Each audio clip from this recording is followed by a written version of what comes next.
Invoice. Invoice का मतलब होता है बिल, हिसाबनामा। देखिए इनवॉइस और बिल ये दोनों एक दूसरे के मुतरादिफ हैं, दोनों एक ही जगह पे इस्तेमाल हो सकते हैं, लेकिन थोड़ा सा फ़र्क है इनमें।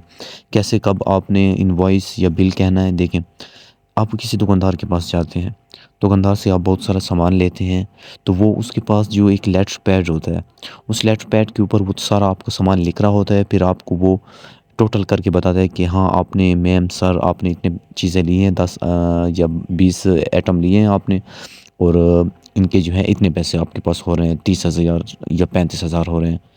तो फिर आप जो है उससे वो जो वो एक पेज आपको देता है कि हाँ ये पेज ले लें, आप वहाँ पे उसके ऊपर देखते हो कि अच्छा ये सामान लिए इतने पैसे हो रहे हैं, फिर आप उसे पेमेंट करते हो। वो जो पेज आपके पास होता है उसे आप बिल कहते हैं ना, उसे कहते भी बिल है।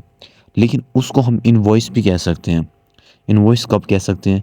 इनवॉइस उसे हम तब कह सकते हैं अगरचे कि वो जो पेज आपके पास आया है, उस पेज के ऊपर बाकायदा एक फॉर्मल वे में, मतलब कि उसकी बिल्कुल सरे के ऊपर दुकानदार का नाम लिखा हो, उसकी दुकान का नाम लिखा हो, उसके नीचे जो है उसका फ़ोन नंबर लिखा हो, उसके नीचे डेट लिखी हो, और डेट जो है वो उस वही डेट हो जिस वक्त आप ले रहे हो, उसके नीचे फिर उसका टाइम लिखा हो।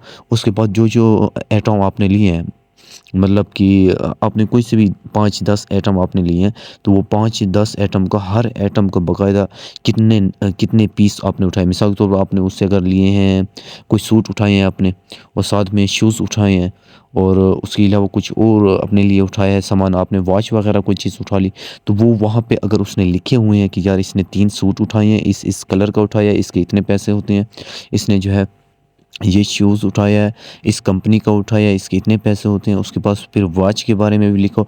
मतलब कि एक एक चीज़ one by one, point to point जब एक बिल के ऊपर लिखी होती है, डेट भी लिखी होती है, उनकी प्राइस भी लिखी होती है, फिर उसके नीचे टोटल हुआ होता है, उसे हम इनवॉइस कहते हैं।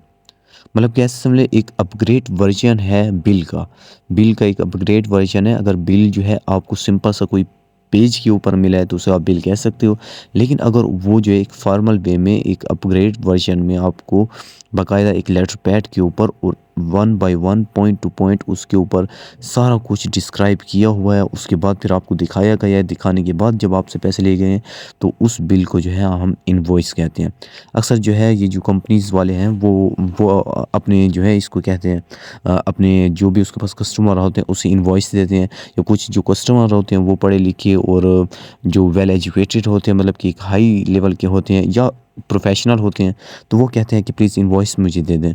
तो उसका ये मतलब होता है कि बिल दे दें, कि बिल सिर्फ ऐसे बिल नहीं कि मतलब कि हाँ ये मैंने लिए हैं इतनी चीज़ें, हाँ आपने 10 आइटम लिए हैं, 30,000 होते हैं, कुछ भी नहीं लिखा और बस हाँ 30,000 टोटल करके दे दिए, उन्होंने ले लिए, उसे हम बिल कहेंगे, इनवॉइस नहीं कहेंगे। तो ये जो ज़्यादातर लोग जो हैं वो बड़े शहरों में वो इनवॉइस मांगते हैं, और दुकानदार भी इनवॉइस प्रोवाइड करते हैं। कुछ एग्जांपल देख लें। I made a purchase from the grocery store and they give me N invoice. देखिए अभी सब्ज़ी वाली दुकान से उसने सामान लिया, और सब्ज़ी वाले ने उससे बाकायदा जो जो सामान दिया है, जितने जितने केजी दिया होगा, उसके हिसाब से जो है इसे एक इनवॉइस दिया है। Our company sent an invoice to the customer after delivering the goods. हमारी कंपनी ने ग्राहक को सामान की डिलीवरी के बाद इनवॉइस भेजा।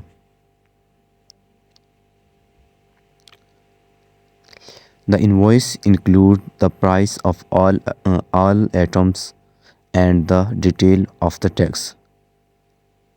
इनवॉइस में तमाम अशिया की कीमत और टैक्स की तफसील शामिल थी। I noted down the invoice number and date. मैंने इनवॉइस का नंबर और तारीख़ को नोट कर लिया अपने पास।